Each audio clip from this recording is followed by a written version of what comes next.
Видеодо реклама жок. Ошондуктан лайк басып каналга катталганды унутпаңыздар. Даниэль Ажиев СИЗОдо орозо кармап, намаз окуп жатат. Интернетте сөгүнгөн сөздөрү үчүн кармалган Даниэль Ажиев 26 майга чейин камакка алынган. Мындай чечимди Бишкектин 1-май райондук соту чыгарган. Маалыматка ылайык, Ажиев Жазык кодексинин 313-беренеси, башкача айтканда расалык, улуттук, диний же аймак аралык кастыкты, араздашууну козутуу беренеси боюнча шектүү катары Бишкектеги номери 1-тергөө абагына камакка алынган.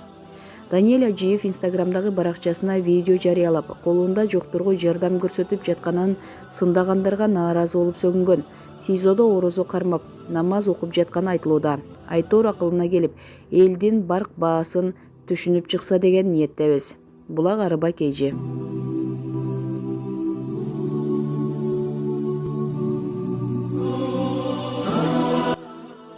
Төрөбай Зулпукаров: менин диниме асылууга эч кимдин акысы жок.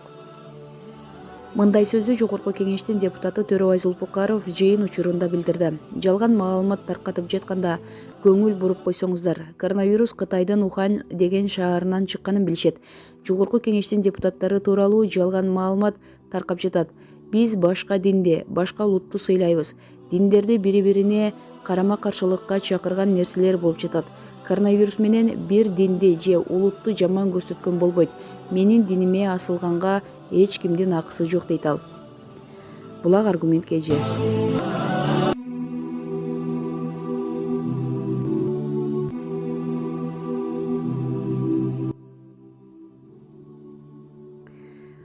Апасы кансырап, Алайдагы каргашалуу окуядан кийин 16 жаштагы кыз камакка алынды.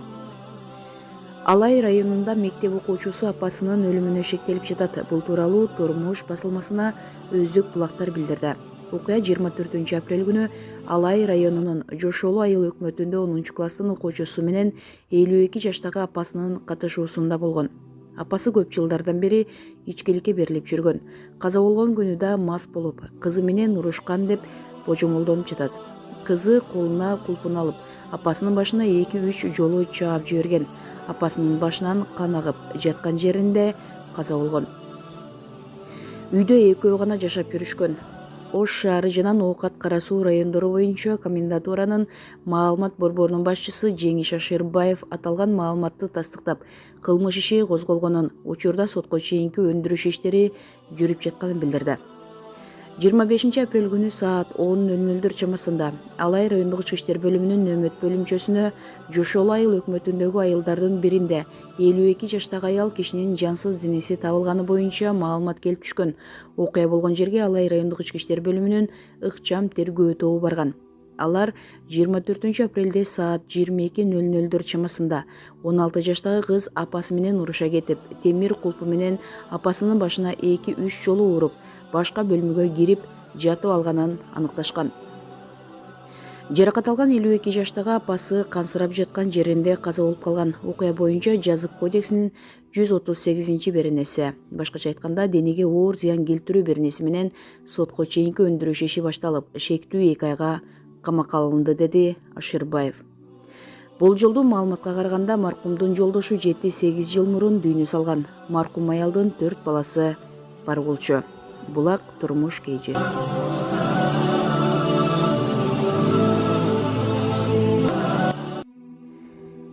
Эне, кызыңды барып кара. Майып эжесин мууздап салган жигит.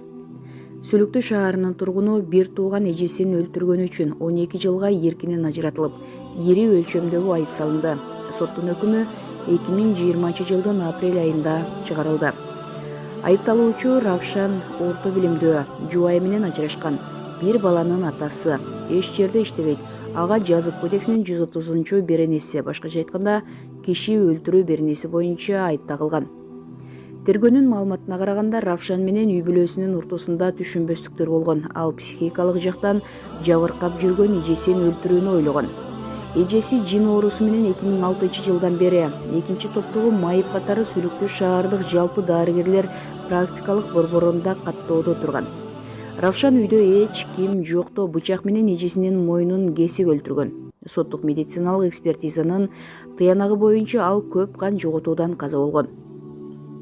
Равшан сотто күнөөсүн жарым жартылай мойнуна алып көрсөтмө берүүдөн баш тартты. Көрсөтмөнү экөөнүн апасы берди. Ал окуя болгон күнү үйдө болгонун айтты. Кызына чай кайнатып кой деп айтып, өзү сыртка чыккан. Ажатканага барып, кайра кайтып келе жатканда баласы Равшан «Эне, кызыңды барып кара» деп айткан. Чуркап үйүнө киргенде кызынын мойну кан болуп жаткан. Маркум кызы дайыма дары-дармектерин ичип, башкаларга кооптулук жаратчу эмес, бирок дарыларын ичпей калса агрессивдүү болуп калчу. Ал эми баласы болсо аялы менен ажырашкандан бери өзүн жакшы сезбей, кызыктай абалда жүргөн. Караңгы үйгө кирип алып, эч кимге сүйлөбөй, компьютер ойноп отура берчү. Акыркы күндөрү ачуусу тез келчү болгондуктан молдого окутууга же ооруканага алып баруу сунушуна көнбөй койгон. Психикалык жактан жабыркаган эжеси экөөнүн ортосунда эч кандай келишпестиктер болгон эмес. Сүлүктүү шаардык соту иштин материалдарын карап чыгып, Равшанды 12 жылга эркинен ажыратып, 110 000 сом айып салды. Булак турмуш кежи. Гүлдүн 40 түрүн өстүргөн мугалим Айгүл Турсунбаеванын чакан бизнеси. Каракол шаарынын 35 жаштагы тургуну Айгүл Турсунбаева бир уулдун апасы. Ал мугалимдик кесибинен сырткары гүл өстүрүп, кошумча киреше табат. Аны менен аймактык кабарчы маектешти. Өзүнүн айтымында гүл өстүрүүгө мектеп жашынан баштап эле кызыгат. Жогорку окуу жайын бүтүп, университетте иштеп баштагандан кийин гүл өстүрө баштаган. Мен Каракол шаарында 1985-жылы төрөлүп өскөм. 2001 жылы номер 14 мектепти бүтүргөн соң Тыныстанов атындагы Ысык көл мамлекеттик университетине барып, 2006 жылы чет тилдер факультетин аяктадым. Ошол эле жылы окуу жайдын сунушу менен университетке жумушка орношуп, азыркы күндө студенттерге англис тили сабагы боюнча билим берем. Кичинекей кезимде апам гүлдүн түрүн өстүрчү. Окуу жайда иштеп жүргөндө мен дагы гүл өстүрүүнү колго алдым. Үйүбүздө гүл толуп кеткенинен эмне үчүн сатып кошумча акча тапканга болбойт деген идея келди. Бул бизнести 10 жыл мурун баштагам, деди Айгүл Турсунбаева. Ал учурда гүлдүн 40 түрүн өстүрүп, айрымдарын Голландиядан буйртма аркылуу алдырганын кошумчалады. Бир топ жылдан бери гүлдүн түрлөрүн улам жаңыртып отуруп, азыркы тапта 40 түргө жеткирдим.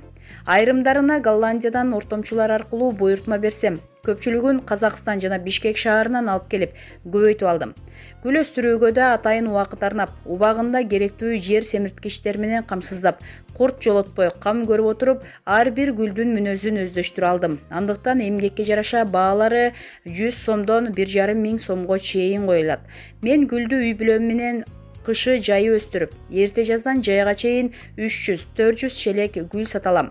Азыркы тапта карантинге байланыштуу көпчүлүк кардарларым интернет аркылуу буйртма берип калышты. Мугалимдик кесиптен сырткары, бул кичи бизнесимден түшкөн каражат күнүмдүк жашоого жарап берет. Өзүм чет тилин билгендиктен, келечекте чет мамлекеттерди кыдырууну максат кылам, деди Айгүл айым. Булак турмуш кежи сайты.